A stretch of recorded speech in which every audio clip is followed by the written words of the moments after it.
Hello everyone, welcome back to another video, and today I wanted to talk about the VR gaming industry. I'm getting straight into this. The VR gaming industry is dying. For a while in the early era of VR, I'm talking HTC Vive type of stuff, VR was mainly for enthusiasts, is what I'm gonna really label the group, which I include myself in. It was for enthusiasts, for gamers, people like that. And that's really all VR was meant for. And I think that's what VR is best for. It's good for interactive media and for gaming and things like that. That is what VR is the best for. Fast forward to now, we have the Meta Quest Pro out, the Quest 2, probably being one of the best-selling VR headsets of all time.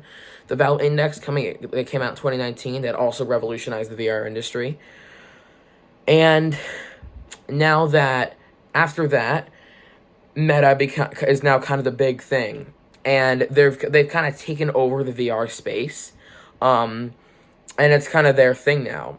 And they're trying to turn it, and they're trying to move away from games, and they're trying to make it into this business type of thing. Like, oh, you can do your crypto here, you can do your work here. Their gear is shifting it away from gaming, and Apple is going to have the same effect.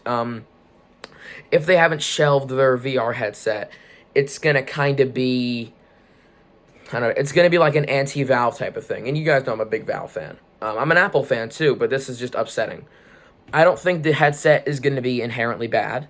I just believe that it's going to negatively affect the VR industry, because it's just going to further enforce the idea that, okay, VR is going to be turned into more of a business center than a gaming type of thing.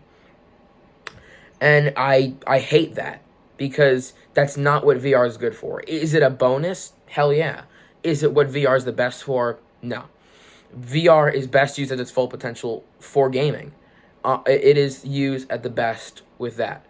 And way back in, not way back, but back in 2020, when Valve released Half-Life Alyx, that's when around like Meta was, or Facebook at the time, was starting to get more into the VR space, and things like that with the Quest 2, and they released Half-Life Alyx.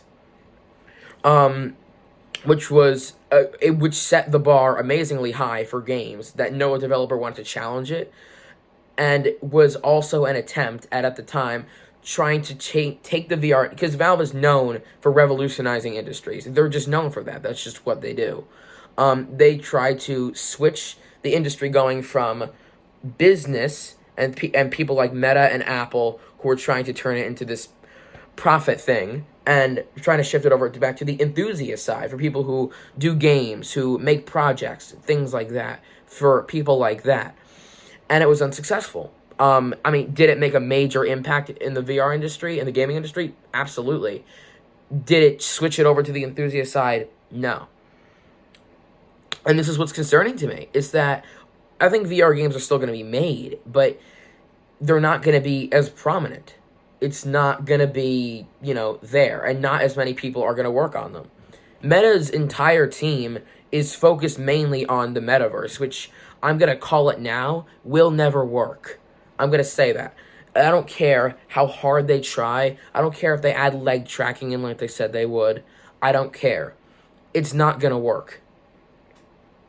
Because people aren't ready for a Ready Player One type of experience, and it's not nearly immersive enough. We need to hit a certain point to where, like, okay, if I put on my VR headset and when I take it off, I can't tell the distinction between the two. They both look completely realistic to me. Once we hit that point, then I can see the metaverse becoming something interesting. But with limited physical abilities, like Half-Life Alyx has amazing physics, Boneworks, Bone Lab, those games like that, you would need physics like that and graphics better than that.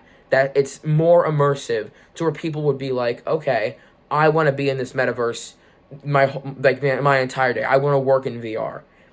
No one wants to see these like cartoony looking characters, and say, okay, this looks realistic and cool.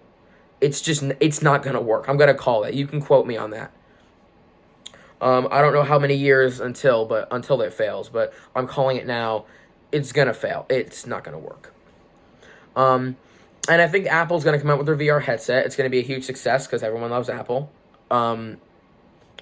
And I think it's going to, I don't think it's inherently going to be a bad headset. I think it's going to be, good quality.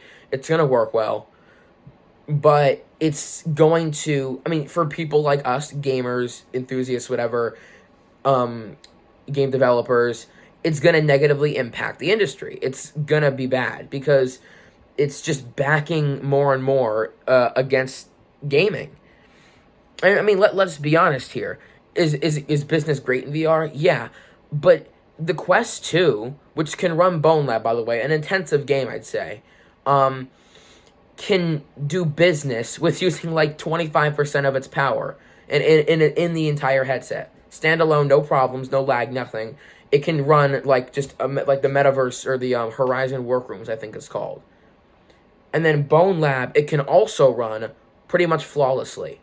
So what does that tell you? It tells you that when you do just like business and basic things in VR, you're not living up to its full potential. Even now, you're not even close to its full potential.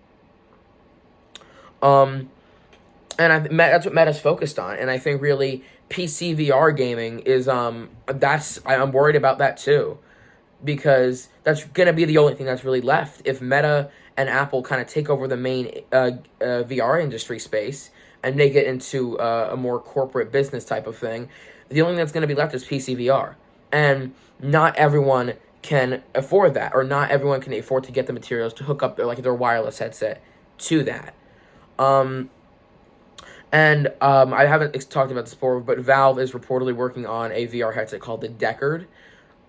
It's a complete wireless headset, but it's like an entire PC in a headset, wireless, no cords connecting to your PC or anything.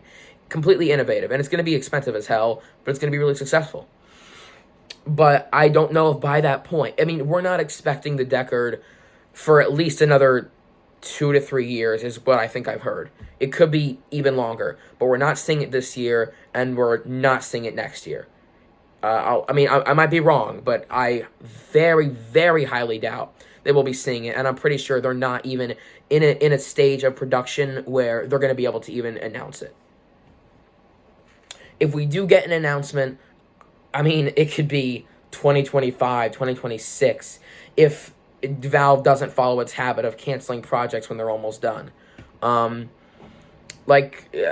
Steam Deck could have been canceled, Valve does that a lot. Their project could be 90% finished, and it just gets canceled.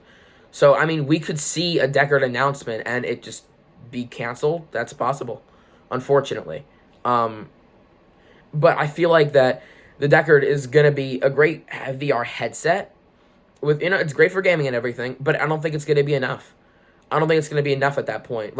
In order to, by that point, let's say next year or the year after, 2025, let's say, I think the industry is going to be so pointed towards, business and just more basic activities in virtual reality that you would need a headset with the power of the Deckard priced at $100.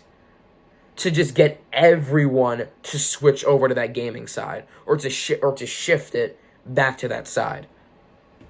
Because by then, if Apple comes out with their VR headset, and they might not, there have been some reports recently that they're kind of putting that on the back burner. I think they still are working on it, but it's not a main focus at all. They're more focused on iOS and things like that. And yeah, that's really it for this video. I wanted to discuss, the state of the gaming industry and how it's kind of dying, and it's not a good thing. There's nothing really you can do, as a viewer or a person. There's nothing really you can really do. And yeah, that's really it for this video. Hopefully this changes. I'll see you guys in the next one. Peace.